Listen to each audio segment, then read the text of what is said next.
Welcome to another Gaming with a Bunny Kickstarter preview. Wait, that's not right. Get this bunny out of here. I'm sorry, I meant Gaming on a Budget Kickstarter preview.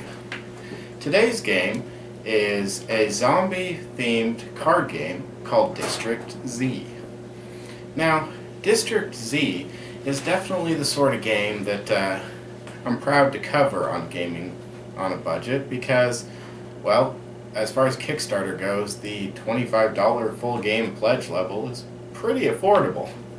Now, you really don't go to Kickstarter looking for budget buys. Let's be honest, they're trying to sell you as much as they can in the 30 or so days they've got. But this one, it really keeps things reasonable. Now, it also has, in my mind, the advantage of being by a first-time designer, which, for me personally, are the people that I really enjoy supporting. I mean, don't get me wrong, I love Queen and Griffin and all those guys, but it's really the first time this game isn't going to exist otherwise designers that I really enjoy supporting. I mean, yeah, you're taking a little bit more of a risk with those guys, but I think it's definitely what Kickstarter was more meant to be.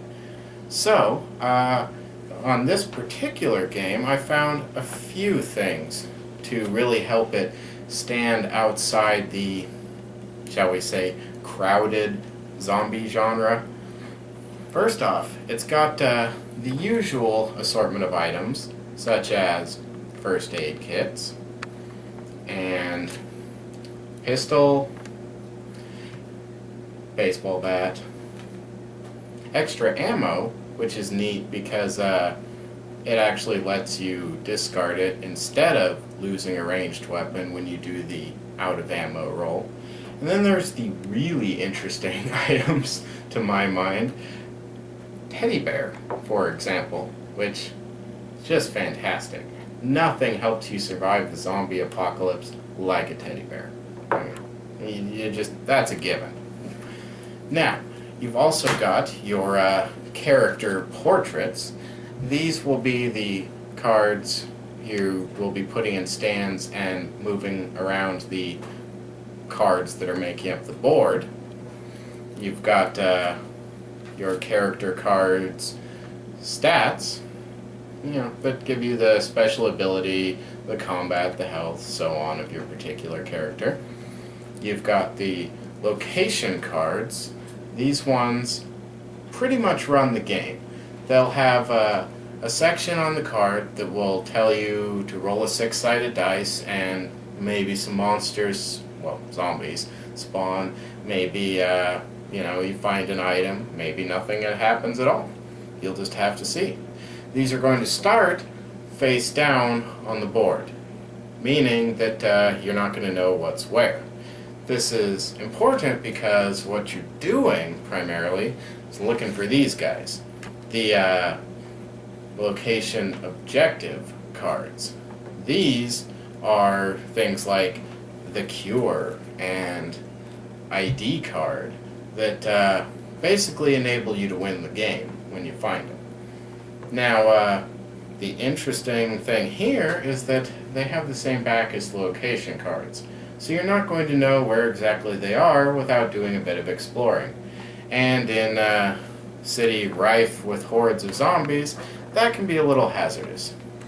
Now, for the purposes of this video preview, I've stolen some odds and ends from other games, bases from King of Tokyo, dice from Vintage Bookshelf Risk. Yeah, you can tell I'm excited about that one. Tokens, also from Vintage Risk, that are around here somewhere, and so on and so forth. So, I'd like to take just a second to show you kind of the gist of the game here. Okay, so here we have the setup for a typical game. As you can see, Barney here has made his way through a couple locations in the game. He's just finished clearing out the park. He's got himself a knife and some extra ammo if he ever finds a gun, and he's feeling pretty saucy. So, on the start of his turn, he's going to move over to this card, flip it over, and follow the instructions on the card. Uh-oh. This is overrun.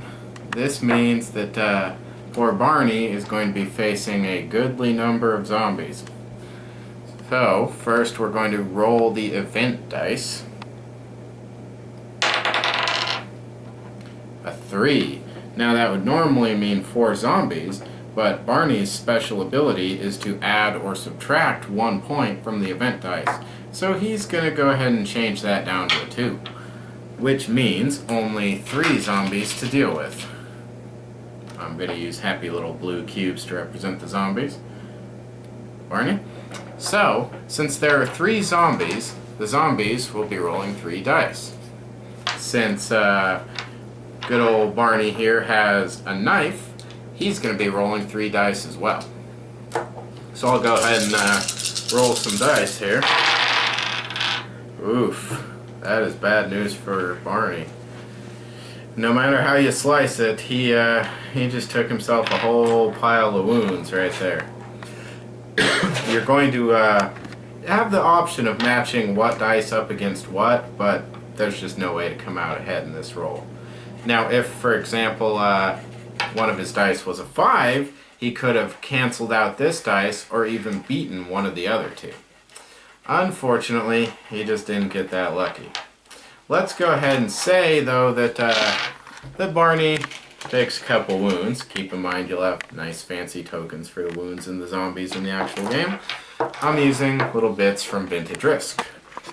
So let's just say he manages to clear out the zombies and take a couple wounds in the process. No, let's say 3. That wasn't going too well for him. So from there, he decides to go 1 more card over. Oh look, Barney has discovered the cure. He's going to pick up the location objective card and equip it. And then he'll take the location card that he removed at the beginning, flip it over, and resolve the event. Which in this case is the empty street. Uh-oh. It's a good chance he's going to get himself in another fight here. So he'll roll. Even with his ability, he's getting 3 zombies. Well, he made a good run of it, but it doesn't look like Barney Boy is going to be making it out this time. If he had a little better luck, maybe some better cards, he'd make his way on over to the corner opposite the one he started in and escape with the cure, thus winning the game. But that just wasn't in the cards for poor Barney. Okay, so that's the gist of how the game's going to play out. To me, it gets really interesting when you add more people, because then you're going to see situations like where one person discovers a location objective and all the other players descend on him and beat him senseless, which is definitely, it adds more of a ticking clock to the game. In the solo game, you could find a few beneficial locations, wander back and forth between them, gear up, and have an easier time finishing the game. In multiplayer, you've really only got until one person finds an objective, and then you gotta either stop them, slow them down, or get yours and get out first, because there can be only one. So, really, I would say check this campaign out. It's cheap, which is a plus to those of us on a budget. It's really, I don't want to say filler, but it's light enough that you can pick it up and set it up and play it all together in 20 minutes if you want to. I mean, you can really power through this if you've got, a little bit of time on your lunch break, or you can turn it into a multiplayer free-for-all with your friends or family or random enemies willing to play a game with you. I mean, whatever you got. So check this one out while it's still on Kickstarter, or if you're watching this video in the future, then, I don't know, buy it from a retail store, or whatever the option is at the moment. And if you're watching it in the future, feel free to come back in time and give me some lottery numbers, because I would like to be gaming on no budget someday. So, hope y'all enjoyed the review. Let me know what you think. Feel free to post comments, good, bad, ugly, constructive, destructive, whatever you got. Thanks for your time, and have a great day.